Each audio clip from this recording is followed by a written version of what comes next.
फैलेगी कि तुम बंबई और कलकत्ते और दिल्ली जाओ और वहाँ सब डॉक्टरों के दवा खोजो तो सब के सब यही जवाब देंगे, न तो इसकी कोई फैक्ट्री है न दवा। वैसे मैं डॉक्टर हूँ तो मैं ये टैबलेट तुमको दे दूंगा, तुम खा लो, लेकिन ये दवा नहीं है इसकी। और 1 रुपए की दवा 1000 रुपए। तो मेरा बच्चा ये किधर से देगा? यदि क्या बीतेगी? तो तुम्हारे भले के लिए। तो बुरा काम मत करो, अच्छा करो। यानी क्या करो? सत्य बोलो, दया करो, सेवा करो, आदर करो, पहले समझ लो, रक्षा करो, एक दूसरे के काम आओ, ये अच्छा काम है। धोखा मत दो, बेईमानी मत करो, झूठ मत बोलो, दगेबाजी मत करो, चोरी मत करो, डकैती मत करो, ये बुरा काम है। अच्छे काम को करो। चलो आज ही से शुरू कर दो। तो दिन में खेती करो, दुकान दफ्तर का काम करो, जो भी दफ्तर है सरकारी से लेकर के प्राइवेट तक, और खेती और दुकान, जो कारखाने से लेकर के और कस्बों में और मतलब शहरों में दुकानें, ईमानदारी मेहनत के साथ। ईमानदारी मेहनत घर में चाहिए, नहीं पति पत्नी 2 मिनट भी नहीं चल सकते। ईमानदारी मेहनत वहां भी चाहिए। ईमानदारी मेहनत भाइयों में चाहिए, नहीं भाई भाई नहीं रह सकते। ईमानदारी मेहनत अपनी जाति में चाहिए, नहीं जाति नहीं रह सकती। ईमानदारी मेहनत धर्म में चाहिए। जो भी धर्म किसी का, हिंदू मुसलमान कोई भी धर्म हो, ईमानदारी मेहनत उसमें भी चाहिए। अगर नहीं रहेगी तो नहीं धर्म चलेगा। ईमानदारी मेहनत राज में चाहिए। अगर वहां भी ईमानदारी मेहनत नहीं होगी तो राज नहीं चल सकता। ये बात आपने क्यों नहीं सोची? आपको तो अपने हकीकी कमाई, कहीं भी काम करते हो आपको मिलता है। दफ्तर में किसी सरकारी गैर सरकारी दफ्तर में काम करते हो, वेतन आपको मिलता है। जब जब आप मांगते हो और कहते हो हमको कमी हो गई, तब तक कुछ बढ़ जाता तो आपको मिलता है। फिर तो ईमानदारी मेहनत करनी चाहिए। जब आप ईमानदारी मेहनत नहीं करोगे, उसमें चोरी करने लगोगे और बगल में तुम खेत काटोगे और बगल में रात को तुम किसी कारखाने से पेटी उठा ले आओगे, तो ईमानदारी मेहनत चली गई। फिर तो मतलब है उसमें तुम्हारी बरकत ही नहीं होगी। वो तो उसमें रोग लग गया, घुन लग गया, तो मतलब खत्म हो जाएगा। ईमानदारी मेहनत सबने चाहिए, और ये आपने सबने छोड़ दिया। सबने मिट्टी मिला दो, कंकड़ मिला दो, इसमें ये मिला दो, उसमें वो मिला दो, उसमें वो मिलाओ, ये सब काम। पैसे लो, आप 4 पैसे इरादा कर लो कि मुझे 1 रुपए में 4 आने लेना है, तो डंगा पीट के लो कि देखो साफ चीज है ये ईमानदारी है। इसको ईमानदारी कहते हैं। मेहनत की और मेहनत का आपने फल लिया कि ईमानदारी ये है कि मतलब 1.25 रुपए का है, तो ठीक है दे देंगे भाई, चीज तो खराब नहीं। लेकिन जब आप बेईमानी करने लगे, मिलाने लगे, तब तो उसमें रोग लग गया। तू नहीं समझता है कि मेरा ये कैसे निकल जाएगा। लड़की बीमार, लड़का बीमार, स्त्री बीमार, पति बीमार, माता पिता बीमार, अड़ोसी बीमार, पड़ोसी, सब पैसा तेरा उसमें चला जाएगा। परेशान, अलग, काम से अलग जाएगा, घर का काम नहीं, दुकान का नहीं।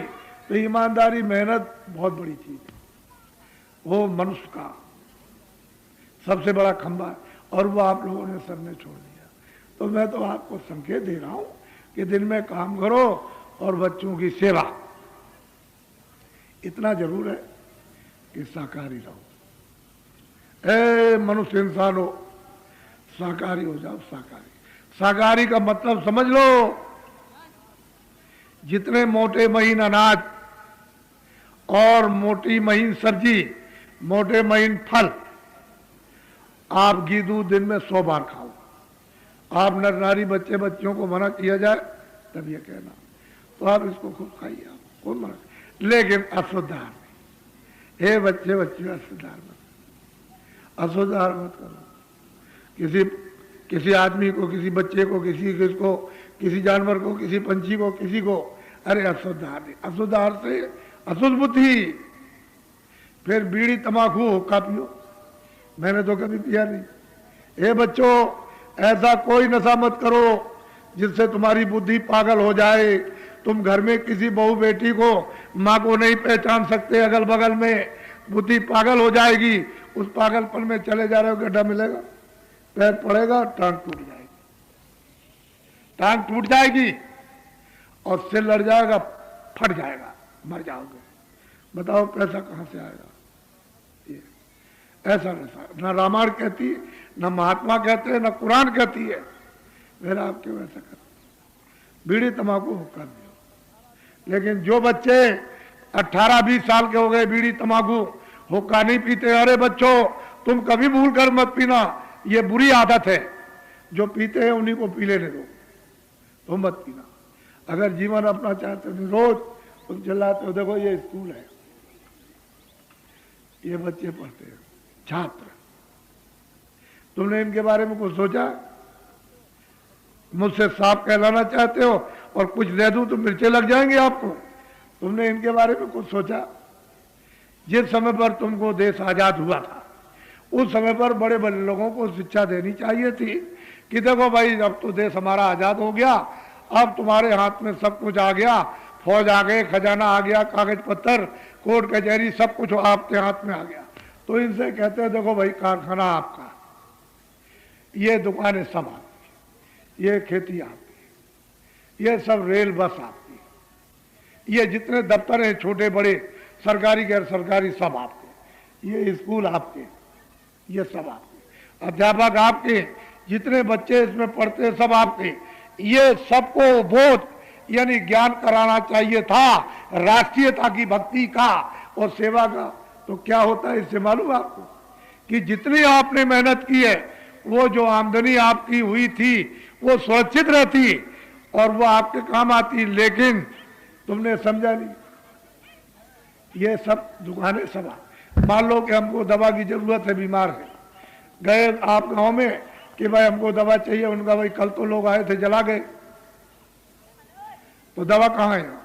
तो गए इंदौर दौड़ करके, वहां दुकान पे गए, भाई हमको इस बीमारी की दवा चाहिए, कह लगे यहाँ भी आए थे, दवा की दुकान जला गए। तो दवा बताओ कहाँ से मिलेगी? जब बीमार हुए तभी तो जरूरत पड़ेगी।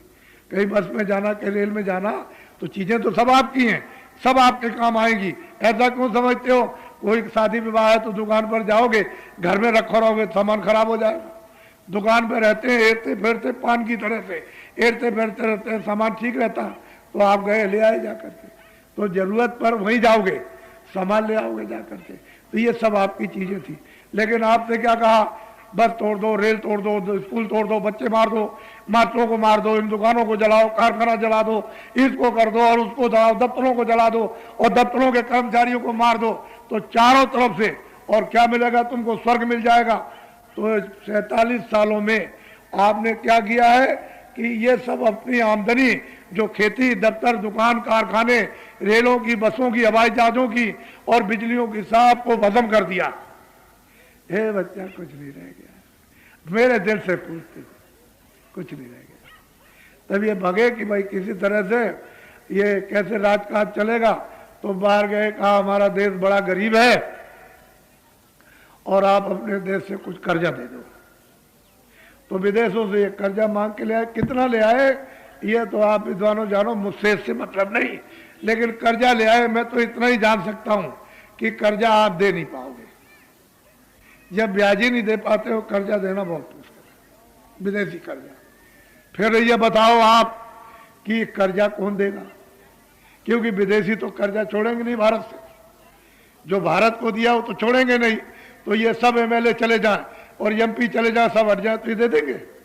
ये बच्चा कोई नहीं देगा। ये जो बैठे जंगलों में जो अनाज पैदा करते हैं, ये भूमि जोता काश्तकार, ये सब इनको देना पड़ेगा और एक नया पैसा कोई नहीं। इसलिए आपको ये बोध कराना चाहिए था कि ये सब आपकी चीजें हैं, दुकान, दफ्तर, रेल, बसें, और ये मतलब ये है कि राष्ट्रीयता तुम्हारे काम आएगी। आज भक्ति का पाठ पढ़ा दिया होता और तुम्हारी आमदनी सुरक्षित रह गई होती तो भारतवर्ष, तुम्हारा देश इतना धनाढ्य हो जाता कि विश्व के यानी देश तुम्हारे धन से पीछे हो जाते। तुमने नाश कर दिया। ये हमसे पूछिए आप। इसलिए ये बच्चे पढ़ते हैं। अब ये बताओ आप, इनके लिए आपने क्या सोचा? इतने स्कूल है, तमाम मतलब है भारतवर्ष में कितने स्कूल कितने बच्चे पढ़ते, इनके लिए आपने क्या सोचा? अब जब पैसा